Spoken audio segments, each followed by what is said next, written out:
We all know that feeling, that nagging voice in the back of our minds. It whispers, "What if?" And "Are you sure?" It makes us question ourselves, our choices, even our worth. That, my friends, is the shadow of doubt. It can be a constant companion lurking in the corners of our lives.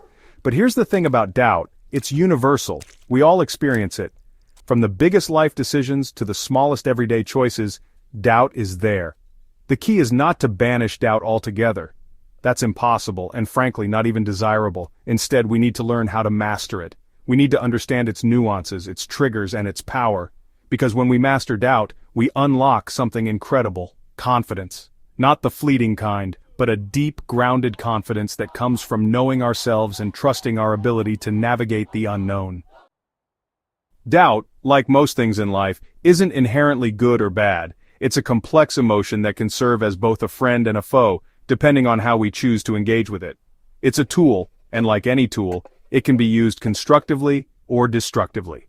When wielded with care and intention, doubt can be a powerful ally in our journey through life. Think of it like fire. Controlled fire can warm our homes and cook our food. It can bring people together, fostering a sense of community and shared purpose. Uncontrolled fire, however, can burn everything down, leaving destruction and chaos in its wake. Similarly, unchecked doubt can consume our confidence and aspirations. Healthy doubt is a cautious advisor. It whispers in our ear, urging us to take a moment to reflect and reassess. It encourages us to question our assumptions and seek out new information. It prompts us to think critically, to weigh our options, and to consider different perspectives. This type of doubt is a catalyst for growth and learning, pushing us to expand our horizons and deepen our understanding. It helps us make informed decisions and avoid unnecessary risks. By questioning the status quo, we can innovate and find better solutions to the challenges we face. This type of doubt is rooted in logic and reason. It's a thoughtful pause before we leap, ensuring that we are prepared and aware of the potential consequences of our actions. It's a thoughtful pause before we leap. It allows us to gather our strength and resources so we can move forward with confidence and clarity. Destructive doubt, on the other hand, is fueled by fear.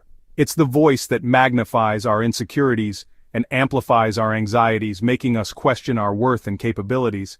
It's that inner critic that tells us we're not good enough, smart enough, or brave enough.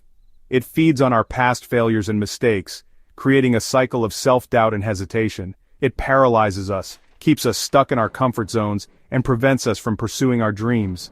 This type of doubt is a barrier to our potential, holding us back from taking risks and embracing new opportunities.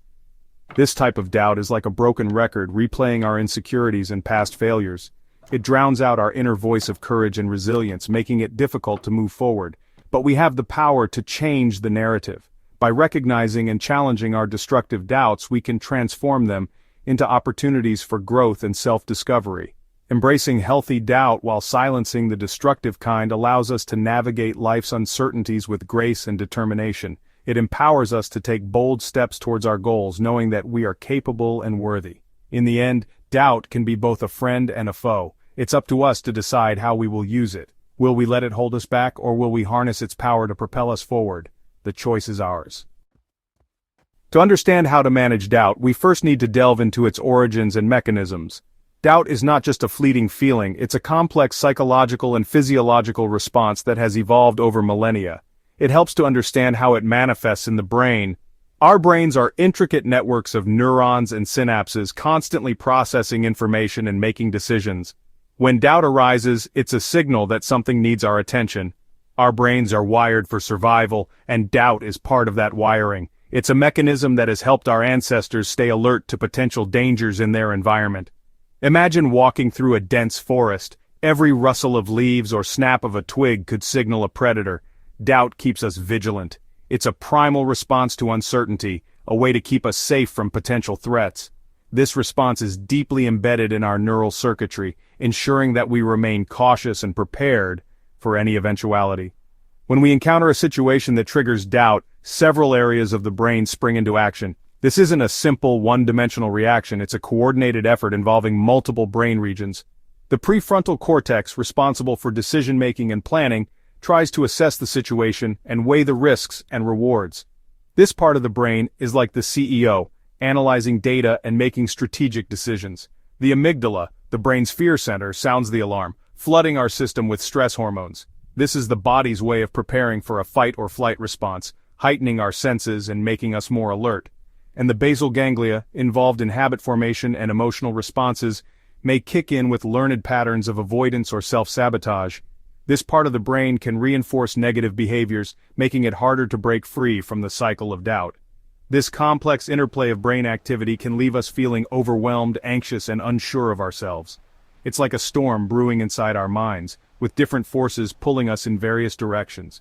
It's no wonder doubt can be so debilitating.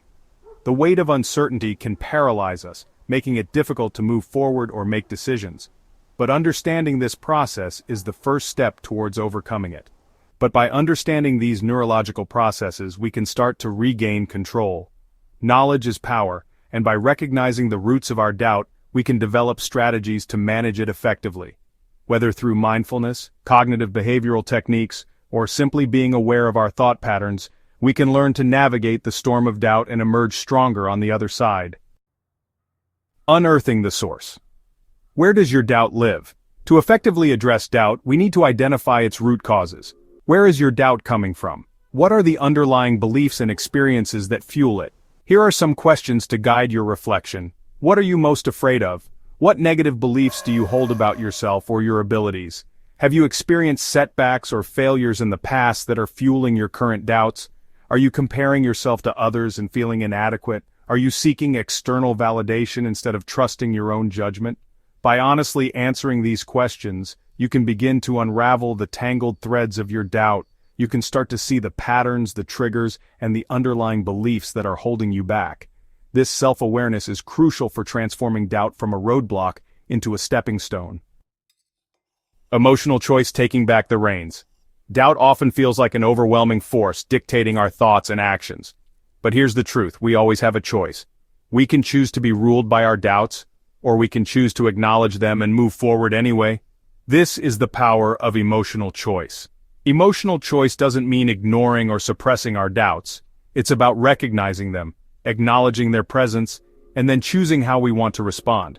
It's about shifting from a place of reactivity to a place of intentionality. The first step in strengthening emotional choice is to practice pausing.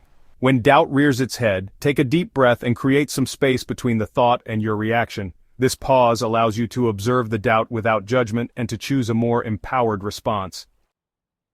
Taming the inner critic. Mindfulness and journaling for clarity. Our minds are incredibly powerful, but they can also be our own worst enemies. The thoughts that run through our heads can shape our reality, influencing how we perceive ourselves and the world around us. When these thoughts are negative or critical, they can create a barrier to our happiness and success. The constant chatter of the inner critic can amplify our doubts and keep us trapped in a cycle of negativity.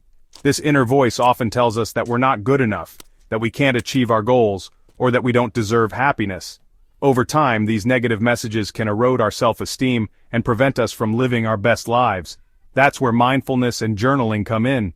These practices offer us tools to break free from the grip of the inner critic and cultivate a more positive and balanced mindset.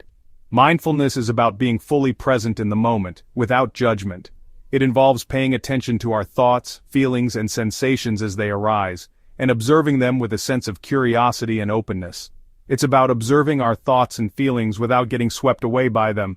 Instead of reacting to our thoughts or trying to push them away, we simply notice them and let them pass. This can help us develop a greater sense of calm and clarity. Regular mindfulness practice, whether it's meditation, deep breathing, or simply paying attention to our senses, can help us quiet the inner critic and create space for more positive self-talk. Over time, mindfulness can help us become more aware of our thought patterns and develop a more compassionate and accepting attitude towards ourselves. Journaling is another powerful tool for taming the inner critic. By putting our thoughts and feelings down on paper, we can gain a clearer understanding of what's going on in our minds. By writing down our thoughts and feelings, we can gain clarity and perspective. Journaling allows us to step back and look at our thoughts more objectively, which can help us identify patterns and challenge negative beliefs. We can start to identify patterns in our thinking and challenge negative beliefs. For example, if we notice that we're frequently writing about feeling unworthy or incapable, we can start to question these beliefs and replace them with more positive and empowering ones. Journaling can also help us cultivate gratitude, self-compassion, and a more positive outlook. By regularly writing about the things we're grateful for, we can shift our focus away from what's wrong in our lives and towards what's going well. This can help us develop a more balanced and optimistic perspective. In conclusion, both mindfulness and journaling are powerful practices that can help us tame the inner critic and cultivate a more positive and balanced mindset. By incorporating these practices into our daily lives, we can develop greater self-awareness, self-compassion, and resilience. So take a moment to breathe, observe, and write. Your mind will thank you.